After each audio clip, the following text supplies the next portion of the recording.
অন্নপূর্ণা যোজনার টাকা না পেয়ে নিগমে তুমুল বিক্ষোভ। নিগম কর্মীর হুঁশিয়ারিতে ছড়ালো উত্তেজনা। অন্নপূর্ণা যোজনার টাকা না পাওয়ার অভিযোগকে কেন্দ্র করে বৃহস্পতিবার দুর্গাপুর নগর নিগমে এক নজিরবিহীন উত্তেজনাপূর্ণ পরিস্থিতি তৈরি হলো। জানা গেছে, যোজনার আবেদন সংক্রান্ত একটি দীর্ঘস্থায়ী সমস্যার সমাধান না হওয়ায় ক্ষোভে ফেটে পড়েন দুর্গাপুরের বাসিন্দা শিবকুমার মণ্ডল। তিনি নগর নিগমের সংশ্লিষ্ট বিভাগে গিয়ে অভিযোগ জানাতে গেলে সেখানে কর্মরত কর্মী স্বপ্নেন্দু ভৌমিকের সঙ্গে তার তীব্র বচসা শুরু হয়। অভিযোগ, উত্তপ্ত বাক্য বিনিময়ের সময় নিগম কর্মী স্বপ্নেন্দু ভৌমিক চরম ঔদ্ধত্য দেখিয়ে আঙুল উঁচিয়ে শিবকুমার বাবুকে রীতিমতো হুঁশিয়ারি দেন। তিনি প্রকাশ্যে বলেন, আমি স্বপ্নেন্দু ভৌমিক, যান যেখানে যা করার করে নিন। ওই কর্মীর এমন হুমকিতে সাধারণ মানুষের ক্ষোভ আরও বাড়ে এবং নিগম চত্বরে ব্যাপক উত্তেজনা ছড়ায়। স্থানীয় স্তরে ওই কর্মীর অতি সক্রিয় প্রভাব নিয়ে একাধিক অভিযোগ উঠলেও এই বিষয়ে স্বপ্নেন্দু ভৌমিকের কোনো প্রতিক্রিয়া মেলেনি।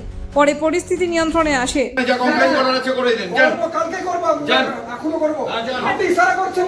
আমি আপনাকে ওনাকে ইশারা করেছি, আপনাকে কে বলেছে?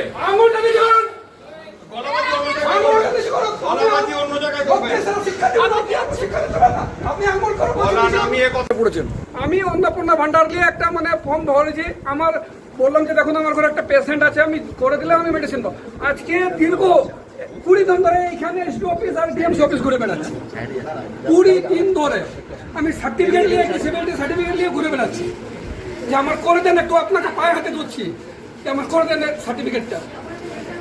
আমার অন্নপূর্ণা পঞ্চায়েত ডিসেবিলিটি সার্টিফিকেটে দুয়ারে সরকার করছে, এখনো 2 বছর ধরে পাইনি, হচ্ছে না না। আর আমি একটা কর্মী কাজ করি, 6,000 5,000 টাকা পেমেন্ট পাই, 5,000 টাকা আমার মেডিসিন পাই, 5,000 টাকা মেডিসিন আমার। ভারতীয় জনতা পার্টির সরকার এখন পশ্চিমবঙ্গে রয়েছে এবং ভারতীয় জনতা পার্টির সরকার এনেছে এই সব সাধারণ মানুষেরা। তাই তাদের প্রতি কোনো রকম দুর্ব্যবহার এটা বাঞ্ছনীয় নয় এবং কাম্যও নয়।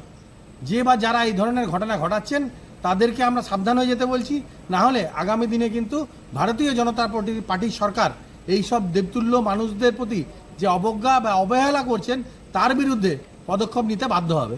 এবং আগামী দিনে এই সাধারণ মানুষদের যদি পরিষেবা সঠিকভাবে না পাওয়া যায়, সেক্ষেত্রে সাধারণ মানুষের স্বার্থে ভারতীয় জনতা পার্টি কাজ করবে ও উপযুক্ত ব্যবস্থা নিতে সংশ্লিষ্ট দপ্তরকে অনুরোধ জানাবে। Bureau report, Durgapur news digital.